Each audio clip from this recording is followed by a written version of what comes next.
ఇప్పుడు నేను చెప్పే విషయం 2 కేటగిరీ ఆఫ్ పీపుల్ ఖచ్చితంగా తెలుసుకోవాల్సిన విషయం. సో బోత్ స్ట్రెంత్ వర్కౌట్ చేసేటోళ్ళకి, కార్డియో వర్కౌట్ చేసేటోళ్ళకి, ఎవరికైనా సరే నువ్వు ఫస్ట్ డే ఆఫ్ జిమ్కి వెళ్తున్నా, లాంగ్ గ్యాప్ తర్వాత నువ్వు జిమ్ రీస్టార్ట్ చేస్తున్నా సరే, వర్కౌట్ చేసినప్పుడు నువ్వు కొంచెం ఎగ్జాస్ట్ ఫీల్ అవుతావు. నీకు కొంచెం డిజినెస్ రావడం, నీకు కడుపులో వికారం రావడం, కొన్నిసార్లు వామిటింగ్ సెన్సేషన్ వచ్చి వామిటింగ్ కూడా అవుతుంది. సో ఇది పిక్చర్ కామన్, ఇది ఎక్కడైనా జరిగేదే. నీకు రీజన్ ఏంటి అని అంటే, నువ్వు వర్కౌట్ స్టాప్ చేసి కొన్ని మంత్స్ అవుతుంది, నువ్వు ప్రాపర్ హైడ్రేషన్ గా ఉండవు.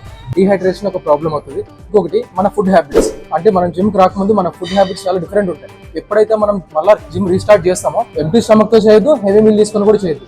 అండ్ ఇంకోటి, నీకు బిఫోర్ డేస్ లో స్లీప్ ప్రాపర్ గా లేకుండా నువ్వు జిమ్ రీస్టార్ట్ చేసినా సరే నీకు ఇలాంటి ప్రాబ్లమ్స్ వస్తాయి. ఇది very common. Proper hydration maintain చేయండి, మంచి ఫుడ్ హ్యాబిట్స్ అలవాటు చేసుకోండి, ప్రాపర్ స్లీప్ ఉండేలా మీరు చూసుకోండి. ఇవన్నీ మీరు ఫాలో అయితే ఇలాంటి ప్రాబ్లమ్స్ అసలు మీకు రావు. ఒకవేళ వచ్చినా సరే జిమ్ అయితే ఆపొద్దు. ఫస్ట్ డే వర్కౌట్ లో ఎవరికైనా కామన్ గా జరిగే విషయం ఇది.